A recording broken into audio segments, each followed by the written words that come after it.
USA for the threats towards Bobi Wine. We all know Bobi Wine is more powerful than me.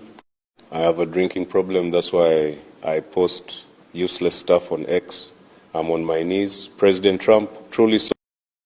Okay, welcome back, ladies and gentlemen, and thank you for staying with me and being with me each and every time.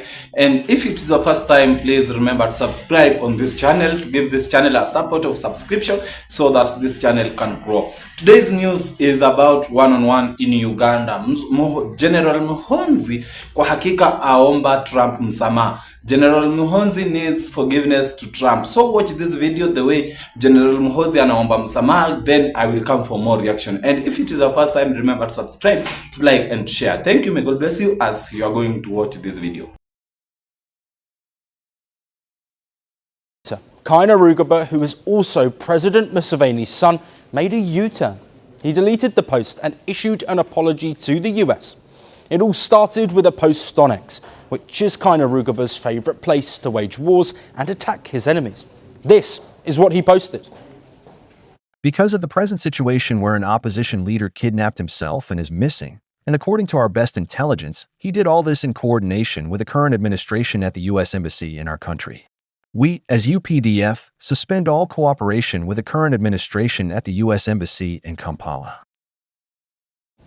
And in a separate post, Museveni's son also issued a threat to foreign powers who may attempt to protect Bobi Wine in the future. I want to say this only once. Any foreign powers that attempt to smuggle Kabobi outside the country are going to create a serious rupture in relations.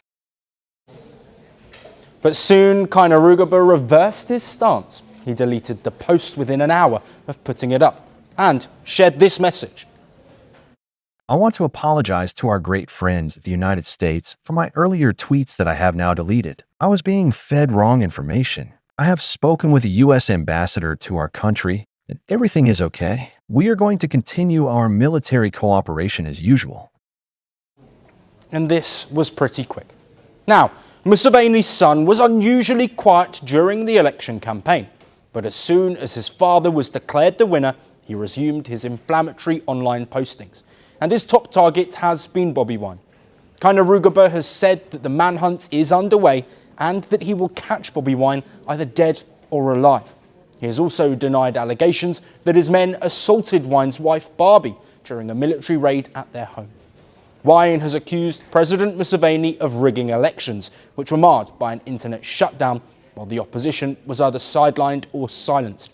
During the election campaign, Wine said that he would welcome Trump's intervention in Uganda, just like how the US captured Venezuelan President Nicolas Maduro.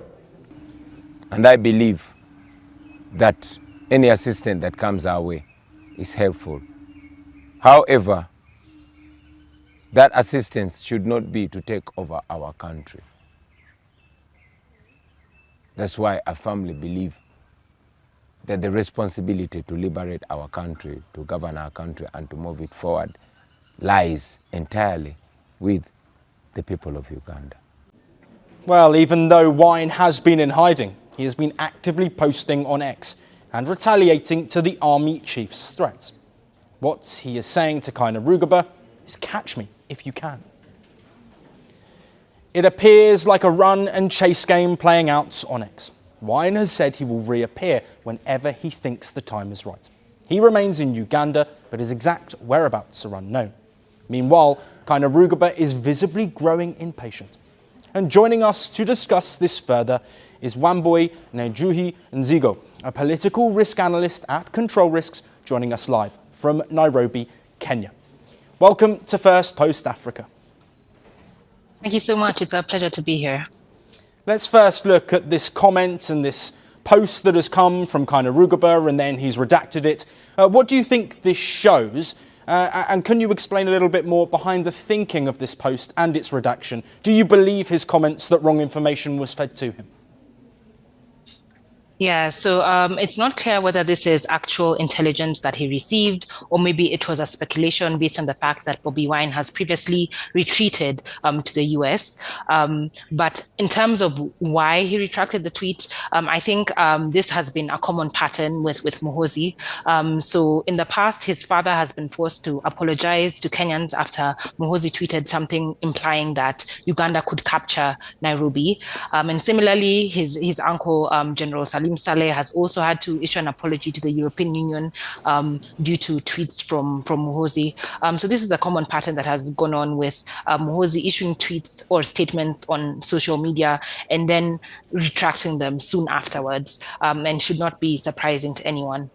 He probably retracted the tweet in order to let the situation calm down and to resume cordial relations with the US. Uganda has strong cooperation with the US, especially in terms of counterterrorism, that kind of thing. So this probably what informed his decision to retract the tweet, just to resume those cordial relations. Wamboy, what also followed was a threat to any countries that in the future might want to house Bobi Wine while he is in hiding. Why do you think he sent this message, and which countries may be inclined to look after Bobi Wine?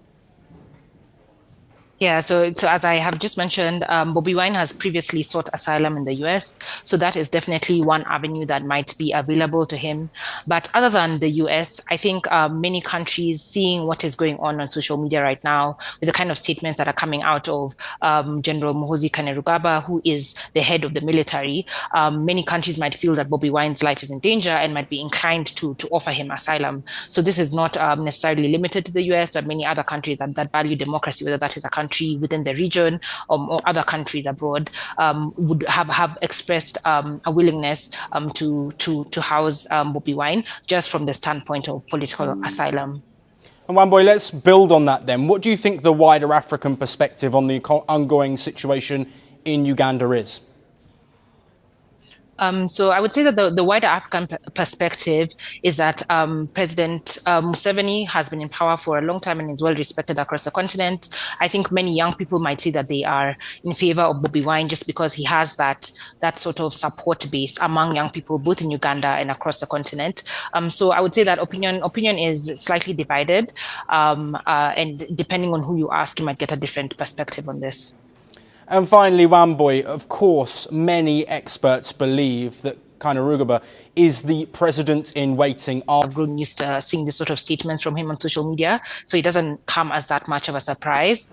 And they also would know by now to take his statements with a pinch of salt. As I've mentioned, he has often retracted the statements that he has issued on social media. But at the same time, MUHOOZI has taken a break from social media in the past, and just sort of quietened down as the elections were going on, to sort of leave room for that to happen. And he may be advised by those close to him to do the same once again, just to allow the situation to de-escalate and to present a more professional presidential image going forward. Yes, and of course, more broadly, Bobi Wine is still on the run. Okay, welcome back wherever you are, ladies and gentlemen, and I hope you have seen until the end this video, and remember to subscribe on this channel, because sometimes you watch and you forget to subscribe. The only support you can give me is to subscribe on this channel so that this channel can grow. Today's news is about General MUHOOZI in Uganda. General MUHOOZI Uganda ilifanya uchaguzi na kila mtu aliuona huo uchaguzi ambao ulifanyika nchi ya Uganda, na Museveni akawa yeye ndiye ameweza kuibuka mshindi ama kutangazwa mshindi, lakini mambo yakawa yanaenda segemnege. Kwa hakika mambo yakawa yanawaendea vibaya mno, na MUHOOZI kwa maneno yake akawa anasema ya kwamba ataweza kuhakikisha ya kwamba amemuua mpinzani wa baba yake ambaye ni Bobi Wine. Na hata tuliona jinsi alimdhulumu mke wa Bobi Wine, akiwa anamtoa mavazi, akiwa anamfanyia dhuluma zozote zile. But for now nataka nikuambie kwamba mambo yanazidi kuchacha, kwa maana kulingana na hicho kisa ambacho kilifanyika, Donald Trump aliweza kureact on it na akaweza kuzungumza, na mazungumzo yake yalikuwa ya kwamba Trump asema hivi kwamba Uganda ni lazima irudi chini na iweze kuzungumza. Na mazungumzo ambayo Uganda inafaa ifanye ni nini? Mazungumzo ambayo Uganda inafaa ifanye ni kusema ya kwamba General MUHOOZI na babaye Yoweri Kaguta Museveni wameweza kujiuzulu na hata kufungwa. Na as we are talking now, maneno yakawa mengi kwenye mitandao, but General MUHOOZI ameona ya kwamba don't fight a losing battle, because niliwaeleza kwamba Trump hakukuhitaji even a second iisha kama haja kuchukua. By the way, ni presidents wangapi wakubwa ambao wamekuwa attacked with Trump, kufumbua macho wamechukuliwa. So itakuwa ni Uganda, Museveni and mwanawe MUHOOZI. That is a small cake, by the way, let me say that is a small. Na MUHOOZI ameona mpaka babake akawa anamwambia kwamba wewe wacha kuongelesha Donald Trump vibaya, ama wacha kuongelesha president wa USA vibaya, kwa sababu haujui ni nini hasa anaweza ukifanya. Lakini haukuwa anakisikia ama haukuwa anasadiki, lakini tumeona ya kwamba ameomba msamaha.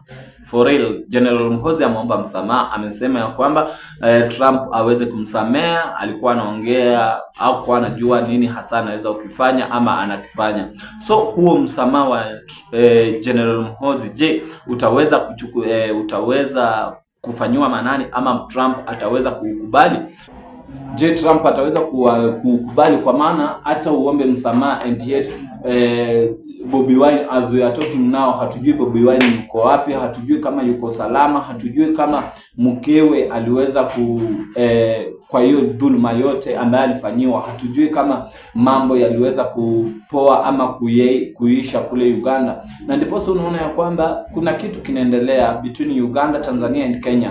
Those three countries, kuna kitu kinaendelea in election yao. Na ukiangalia kwamba tukianza na Tanzania ilifanya election na kukawa na furugu mno, watu wakawa wana fight nini, maandamano, vijana wakakufa, unaona. Then Uganda pia ikafanya vile kukaenda tu hivyo, watu wakakufa, watu wakaumia, watu wakahangaika, vijana wakakufa, unaona. As we are talking now, bado usalama haujapatikana.